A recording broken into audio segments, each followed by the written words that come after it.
परिवर्तन का प्रभाव यानी तापमान अगर किसी पदार्थ, ठोस, द्रव्य, गैस किसी में अगर तापमान परिवर्तन यानी तापमान का जो अगर परिवर्तन करते हैं तो आखिर पदार्थ पे क्या प्रभाव पड़ते हैं, इसके बारे में हम चर्चा करेंगे। जैसे ठोस के तापमान यानी ठोस में जो तापमान को अगर बढ़ाते हैं तो उसके कणों की गतिज ऊर्जा भी क्या होती है, बढ़ जाती है। जो ठोस पदार्थ हैं जो भी, जैसे ये रेट है, अगर इसमें हम टेम्परेचर बढ़ाएंगे तो इसके कणों की ऊर्जा क्या हो जाएगी, बढ़ जाएगी। ठीक है, गतिज ऊर्जा में वृद्धि होने के कारण कण अत्यधिक तेजी से कंपन करने लगेगी। जो अगर हम किसी चीज में क्या करते हैं, तापमान बढ़ा देते हैं तो उसके कण जो होते हैं बहुत ही गतिशील होने लगते हैं और कंपन करने लगते हैं। तो इसीलिए बोल रहे हैं गतिज ऊर्जा में वृद्धि होने के कारण कण अत्यधिक तेजी से कंपन करने लगती है। आगे देखते हैं, तापमान की अंतरराष्ट्रीय एसआई मात्रक, जो हमारे तापमान है उसके अंतरराष्ट्रीय एसआई मात्रक जो मापने की प्रक्रिया है, किससे मापते हैं, केल्विन यानी के से। और 0 डिग्री सेल्सियस बराबर 273.16 के होता है। जो केल्विन होता है 0 डिग्री सेल्सियस बराबर कितने के बराबर होता है, 273.16 के होता है।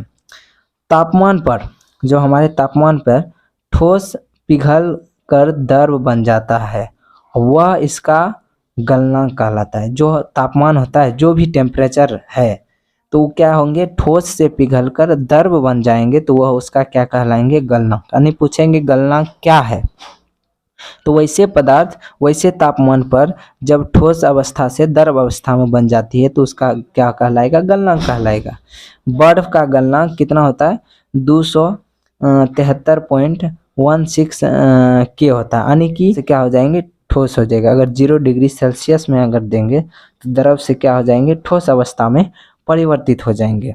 गलने की प्रक्रिया यानी कि ठोस से द्रव अवस्था में परिवर्तन को संगलन करते हैं। ठीक है, जैसे कि गलने की प्रक्रिया यानी कि ठोस से द्रव, जैसे कोई बर्फ है, ठीक है, बर्फ से अगर कोई पानी बन गया, लिक्विड पदार्थ में आ गया, तो उसका क्या कहलाएगा, संगलन।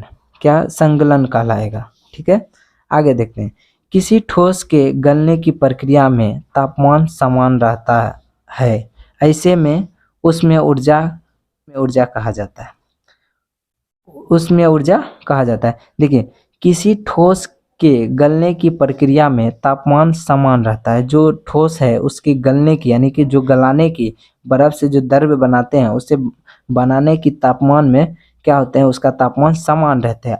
इसी चीज को हम क्या बोलते हैं, ऊष्मीय ऊर्जा कहते हैं।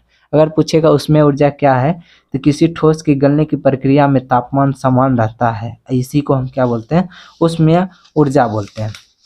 आगे हम देखते हैं, गलने की प्रक्रिया के दौरान जब तक संपूर्ण बर्फ पिघल नहीं जाता तापमान नहीं बदलता है।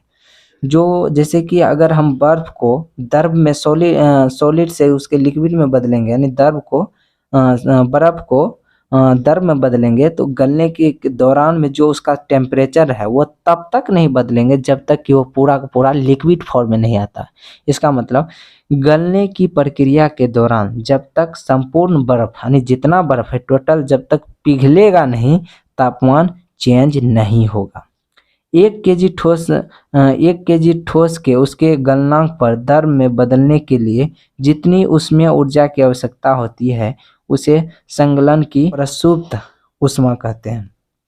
इधर समझिए, 1 केजी ठोस के उसके गलनांक पर, जो उसके गलने की है, पर द्रव में बदलने के लिए जितनी ऊष्मीय ऊर्जा की आवश्यकता होती है, जो ठोस है और ठोस से द्रव बदलने के लिए उसमें जितना ऊर्जा खपत होता है, टेम्परेचर जो उसमें टेम्परेचर लगता है उसमें जितना ऊर्जा खपत होता है, उसमें ऊर्जा की आवश्यकता होती है, उसे ही संगलन की प्रसुप्त कहते हैं, प्रसुप्त ऊष्मा कहते हैं।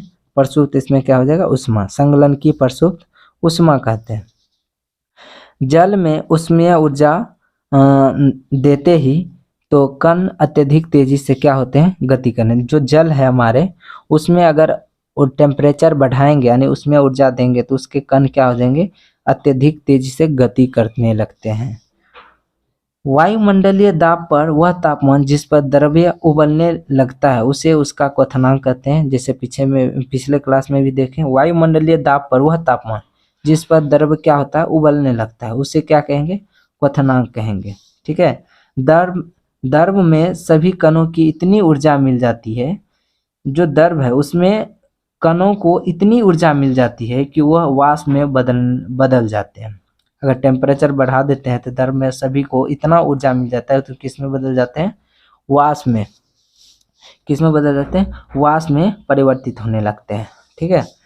तापमान बदलकर हम पदार्थ को एक अवस्था से दूसरी अवस्था में बदल सकते हैं। किसी भी पदार्थ को हम तापमान अगर उसमें टेम्परेचर बढ़ा दें तो क्या हो सकता है, एक अवस्था से दूसरी अवस्था में चेंज हो जाएगी।